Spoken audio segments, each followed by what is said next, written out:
Today we are going to talk about Cabinet of Curiosities by Guillermo del Toro, or Guillermo del Toro's Cabinet of Curiosity. I don't know the actual name, but it's the Cabinet of Curiosities that belongs to Guillermo del Toro. That's what we're gonna be talking about, basically. So, Cabinet of Curiosities is a horror anthology created by Guillermo del Toro. Whatever that means, I think he was like an executive producer or something, but I'm not exactly sure what his role was beyond like opening up the space for other filmmakers to do their little horror stories. The idea behind it is to present 8 stories, self-contained stories, directed and written for like upcoming Hollywood artists. I honestly haven't heard much about it online. I decided to watch it because it's Guillermo del Toro, but also because Chris Stockman, which is like one of the movie YouTubers I followed for like forever, he gave like a really good review about it, and that piqued my interest because in general I'm not like such a big Guillermo del Toro fan actually, but it got me interested. I thought it was an interesting idea.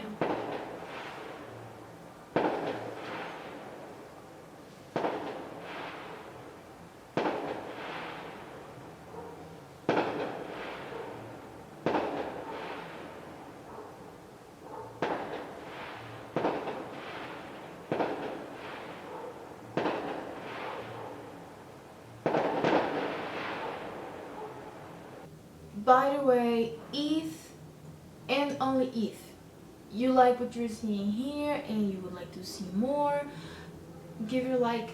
I mean, it's free and it helps me. Doesn't give me money, but it helps me, it motivates me a lot. So really, I would appreciate it a lot. If you like this, give it a like. Why not?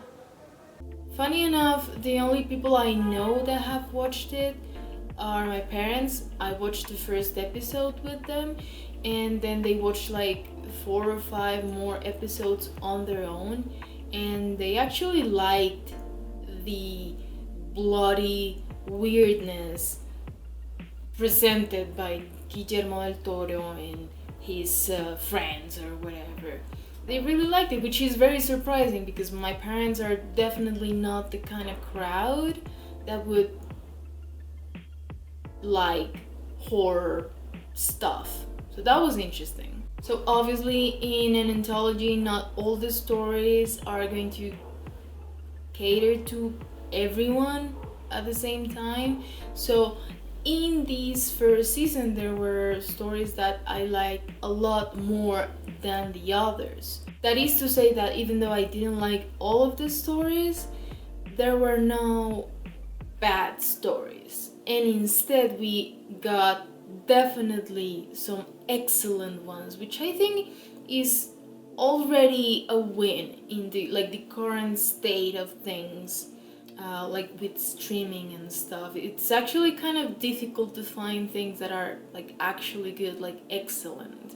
And this show brings a few stories that are actually really good, that are really good. Some of the stories that I would highlight would be the autopsy, which is like this gruesome kind of retelling of the autopsy, of course, of a bunch of miners after an accident, like a freaky accident, and like the revelations during those autopsies. There is another one that I like a lot called The Outside, which is, it's kind of a basic idea. It's about a woman who wants to be liked by her colleagues at work, but she herself kind of hates the way she looks. She feels horrible about her body, and she falls victim to one of these seen on TV kind of scams in which like there's a magic cream that's gonna make you beautiful, but of course things go bad and they're taking to an extreme. And the last one, which is called The Murmuring, is based on a short story by Guillermo del Toro, and it's directed by the same lady that directed The Babadook, which is one of my all-time favorite horror movies ever, right? This one in particular has like this beautiful photography and these carefully constructed characters and their conflicts among themselves. I just, there's the emotional climax of that episode that like it brought me to tears, honestly, which is something that doesn't really happen all that often, but they pulled it off. And I just love that when you reach that point in which art makes you feel so much. I love when that gets to happen, and it happened here.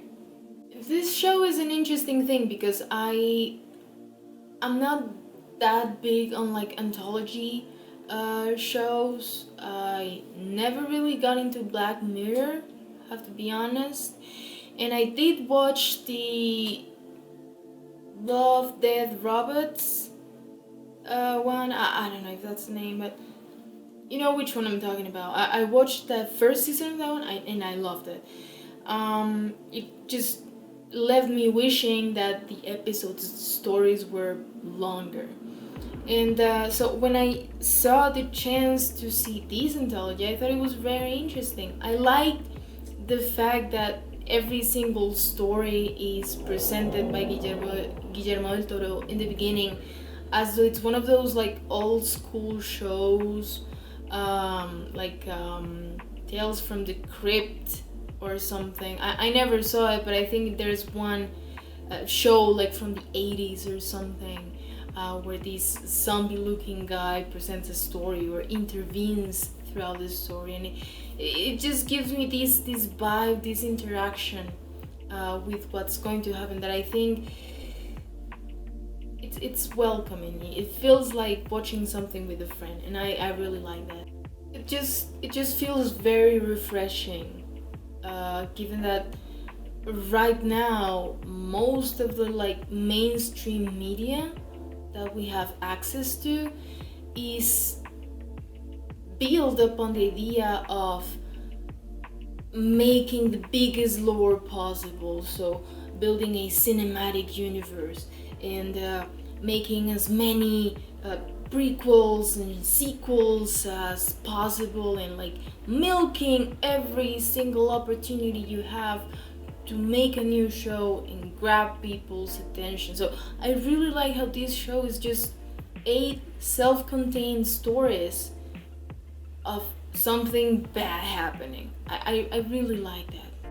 Plus the fact that even though it's a horror anthology, they're not giving you cheap jump scare kind of horror, but instead they're building characters, they're building scenery, they're giving you something that is very well thought, something that is very well put together, and it's done with passion. You can see it was done with passion, both from the actors, the directors, the people in charge of the photography. Everything was done so cohesively that it just ends up in such a beautiful end product. I really like this show. Now, take into account each episode is like 50 to 60 minutes, right?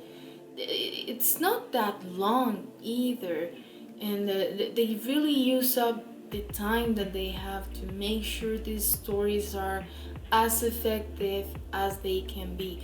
Of course, there are some stories that do it better. They really achieve something that we don't see very often anymore, which is something very well crafted in the most artistic way possible. So would I recommend it? Yes, I actually have recommended it to every single person I talked to. Not very persuasive, it seems, but I'm trying my best. And here I am now on YouTube trying to convince randos on the internet to watch it because it's really good. So, did you watch the show? are you planning to watch it? If you did watch it, what is your favorite story? I mean, because again, my favorite was The Murmuring, and I'm very convinced that's not going to be a lot of people's favorite anyway, because it's very mild on what it presents, right? But that's the beauty of these kind of shows. You can choose something always. There's always something for everyone, and I really appreciate that. So I think I'm gonna wrap it up there, guys. I thank you so much for listening to me rant and complain about movies once again. I hope you liked it. Give it a like and subscribe if you want to keep, you know, watching stuff like that. I really appreciate that you guys joined me today, and see you in the next one. Bye bye.